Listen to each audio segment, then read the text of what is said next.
Bismillahirrahmanirrahim. En el nombre de Dios, el compasivo, el misericordioso. Assalamu alaikum wa rahmatullah. Que la paz y la bendición de Dios sea sobre todos ustedes y sobre todo el buscador de la verdad. Hace 5 años comenzamos con la producción de audios en iVoox. Hace pocos meses lo empezamos a colocar en YouTube, pero hace 5 años que venimos con audios en iVoox. Y el primero de esos audios, hace 5 años atrás, fue precisamente, hablamos del sufismo. Y yo quería retomar este tema con 2 preguntas fundamentales, digamos. En primer lugar, ¿qué es el sufismo? Y en segundo lugar, si el sufismo es o no es parte del Islam. Para decir qué es el sufismo, básicamente, diríamos, es el camino espiritual de desarrollo del ser humano dentro del Islam. Y entonces ya respondemos la segunda pregunta. ¿El sufismo es Islam? Por supuesto que sí, el sufismo es Islam. Entonces tendríamos, para los que cuestionan que el sufismo sea o no sea Islam, tendríamos que empezar diciendo, bueno, ¿qué es el Islam? ¿Cómo se define el Islam? La puerta de ingreso del Islam es la shahada, el testimonio de fe que da la persona cuando se convierte en musulmán. Testimonio de fe que se basa en 2 premisas fundamentales, que es testimoniar la existencia de un Dios único y que el profeta Muhammad, con él sea la bendición y la paz, y con su descendencia, es mensajero de Dios, es un profeta, es un mensajero de Dios. Shahadu la ilaha illallah, shahadu anna Muhammad Rasulullah. Esa sería la llave de ingreso al Islam. Y en tanto una persona tenga eso como fe esencial en su vida, está dentro del Islam. Nosotros no podemos decir, no, se apartó del Islam si tiene esas 2 creencias, ese testimonio de fe como esencial en su corazón, en su vida. Nosotros no podemos decir nada al respecto. No somos guardianes del Islam, no somos porteros del Islam para decir que una persona es o no es musulmán. Entonces, el sufismo está dentro del Islam, y yo podría decir también un poco más dentro de la escuela del Islam sunita. El sufismo surgió, corrientes espiritual que surgieron cuando dentro de la escuela sunita se comenzaron a ser muy exteriores, muy apegados a las normas externas del Islam, y empezaron a dejar un poco de lado la espiritualidad. Entonces el sufismo surge como respuesta a esa cuestión, sin rechazar las formas externas. A veces las expresiones de algunos sufis parece que fueran un rechazo, una negación de las formas externas. Incluso en muchos lados, muchas veces han resultado un poco chocantes al respecto, y por eso es que han creado a veces controversias, incluso dentro de los musulmanes. Pero el sufismo, el camino del sufismo, el punto principal es respetar las normas externas del Islam. No se puede ingresar a un camino sufí sin ser musulmán. Lo primero que debe hacer la persona es ingresar al Islam si no es musulmán. Podrá ver de afuera lo que es las reuniones de sufismo, podrá participar de alguna charla, podrá leer un libro, podrá realizar quizás alguna práctica, pero no va a desarrollar el camino del sufismo si no es musulmán. Y el objetivo que tiene el sufismo en este camino es el mismo objetivo que tiene el Islam en general, es llegar al estado de perfección humana, llegar al estado del hombre perfecto. Algunos dirán, no, el hombre perfecto no existe. Eso, digamos, lo vamos a discutir, si Dios quiere, en otro audio. Pero sí, es así, en efecto, el hombre perfecto sí existe, y el objetivo que tiene tanto el Islam como el sufismo es alcanzar esa perfección humana. Algunos podrán decir, no, el objetivo del Islam es la adoración de Dios. Dios no necesita que nosotros lo adoremos. No necesita Él de nosotros en absoluto. No necesita ni que nosotros existamos. La adoración de Dios es la consecuencia de alcanzar un grado espiritual alto, un grado de conocimiento, un grado de realización espiritual, un grado de cercanía a esa realidad y a esa verdad que hablamos de su búsqueda en el audio anterior. Dice el Corán, solo temen a Dios los sabios de sus siervos. Es decir, solo tienen taqwa, solo tienen piedad aquellos que alcanzan la sabiduría. Entonces, y esa sabiduría es un grado de perfección, sin lugar a ninguna duda, no es solo mero conocimiento. El objetivo del Islam es la perfección humana y la consecuencia de esa perfección es la adoración de Dios. Y el objetivo del sufismo, podríamos decir, es el mismo. Entonces comparten, no podemos decir el sufismo tiene otro objetivo aparte del Islam. No, es el mismo, es lo mismo, porque el sufismo es Islam. Como decía el sabio Al-Ghazali, que la misericordia de Dios sea con él, que encontró el verdadero Islam dentro de lo que son el sufismo, dentro de los sufis. Él consideraba que los verdaderos musulmanes son los sufis.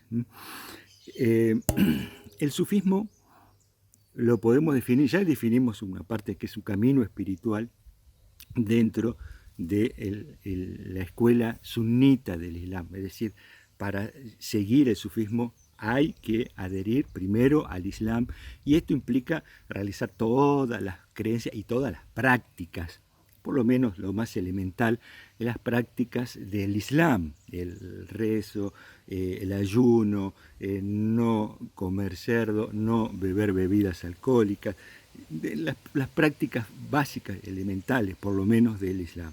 Entonces ya a partir de ahí ya tenemos un trabajo para realizar desde el punto de vista espiritual. Y aparte de esto, el sufismo tiene, digamos, dos elementos, dos prácticas claves que definen lo que es el camino del sufismo. La primera sería la adhesión a un maestro, la baya, dar la baya o adhesión a un maestro sufi. En concreto, un maestro de una tarika, de una escuela sufi. Para esto, el gran problema siempre es, primero, encontrar un maestro, cosa que no es simple. Y el maestro debe reunir condiciones. La fundamental es que sea un maestro al cual otro maestro anterior lo haya designado. Ese como es cabeza de una tarika, cabeza de una escuela sufi, corriente sufi. Entonces el primero es dar la baya, la adhesión a un maestro. Se supone que con esa adhesión que uno le da a un maestro espiritual, recibe la baraka, la bendición de ese maestro y de los maestros anteriores hasta llegar al profeta. Con él sea la bendición y la paz y con su descendencia. Y que en esa corriente de baraka uno ya está encaminado. Ya con la adhesión estaría encaminado. Sé que esto suena un poco a toque mágico, ¿no es cierto? Sé que suena a esto. Y yo no digo que yo esté conforme con esta cuestión, pero esta sería la definición exacta. No hay sufismo sin maestro y no hay camino sufi sin la adhesión a un maestro. Esto es clave, es fundamental. Lo primero es encontrar el maestro y adherir a un maestro. Ese es el primer paso que debe dar el sufi en su camino. Luego tendrá unas prácticas de lo que llama el zikr, el recuerdo de Dios, en algunos casos también la halwa, el retiro espiritual. La halwa se hace para realizar recuerdos de Dios. En general, cada escuela sufi tiene una determinada, una plantilla digamos, de recuerdo, una determinada esquema de fórmulas a repetir para realizar la práctica de dhikr, de recuerdo de Dios, ¿no? Que uno vamos, se siente en un lugar tranquilo y empieza a repetir una determinada fórmula, ¿no?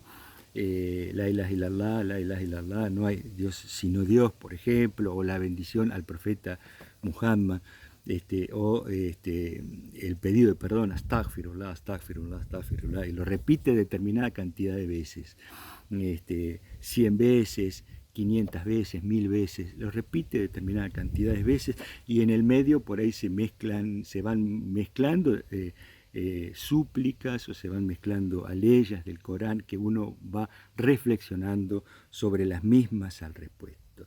El dhikr, la práctica de dhikr, se basa en tener presente el recuerdo de Dios, tener presente esa atención que uno debe hacia el objetivo de su camino espiritual, que en definitiva es encontrar a Dios. No significa esto que Dios esté escondido, pero encontrarlo, acercarse de Él, hasta tener un grado de intimidad con Dios, que eso sería la perfección humana. La perfección que se define en una tradición que dice, ¿no?, que el estado de perfección es estar como si Dios estuviera presente ahí de forma permanente delante nuestro, porque aunque nosotros no lo veamos, Él sí nos ve. Esto es que la conciencia de este estado se haga carne en nosotros. Alguno podrá cuestionar, podrá decir, bueno, pero todo esto, la adhesión a un maestro, las determinadas prácticas de dhikr, las determinados tipos de fórmulas de recuerdo, no son parte de la sunna y por eso el sufismo no es islam. ¿Qué es la sunna? La sunna, la conducta del profeta Muhammad, con él sea la bendición y la paz y con su descendencia. ¿Qué es la sunna? Si nosotros nos ponemos muy estrictos respecto de qué es la sunna, continuamente estamos realizando cosas que no son sunna, ¿no? Porque el profeta, con él sea la bendición y la paz y con su descendencia, hablaba en árabe y nosotros acá, por ejemplo, no estamos hablando en árabe. Estamos usando una grabación, estamos usando un celular, estamos usando internet, estamos usando computador. El profeta no usaba ninguno de estos elementos. Esto no es sunna, podremos decir. La sunna, entonces podríamos decir, no, es vestir una túnica, andar en camello, hablar en árabe y nada más. No es así, ¿no es cierto? En la práctica nosotros no cumplimos estrictamente las formas externas de la sunna porque vivimos en otro tiempo, en otro lugar, hablamos en otro idioma. ¿Qué va a ser? Es una cosa, una realidad. Es una realidad. Entonces no podemos ser tan severos y estrictos diciendo esto es sunna, esto no es sunna. Tendremos nosotros pensar y cuestionarnos qué es la sunna. Y ahí donde yo digo la sunna es la simpleza, la humildad, la bondad, la generosidad, el buen carácter, la amabilidad, la veracidad y tener determinadas conducta y determinadas virtudes humanas. Eso sería la sunna. Y alguno podrá también decir, bueno, si yo tengo esas virtudes ya está. Sí, podríamos decir sí. En general esas virtudes hay que fomentarlas, hacerlas crecer en uno, hacerlas desarrollar generalmente. Uno puede decir, bueno, pero uno dice la verdad. Sí, no miente, pero hay que tratar de desarrollarlo esto, que se haga carne en uno todas las virtudes de la sunna, porque si algunas de las virtudes las tiene, por ahí otras no las tiene, y ahí es donde uno debe trabajar internamente en limpiar su conducta, en limpiar su interior, ser un trabajo interno. Las prácticas externas de dhikr, las prácticas externas del recuerdo, como las prácticas externas del Islam, nos ayudan a conectarnos con este estado de atención respecto de nuestro objetivo. Nada más, nos ayuda a esto. Luego, si nosotros realizaremos ese objetivo o no, bueno, dependerá de nosotros, dependerá de la fuerza interna, energía que tengamos interna, dependerá de nuestras intenciones y también dependerá de Dios. Dios acerca a quien Él quiere, dicen todo, ¿no? Todo Dios le toca esto a la persona que Él quiere. Y cuando uno dice que Él quiere, ¿qué significa? ¿Es un capricho de Dios? No, no lo hace. Cuando uno dice porque Él quiere, no porque se le antoja a Dios, sino porque Él sabe que esa persona se lo merece. ¿Somos dignos de alcanzar estos grados espirituales? Dios lo dirá. Y con eso los dejo por el día de hoy.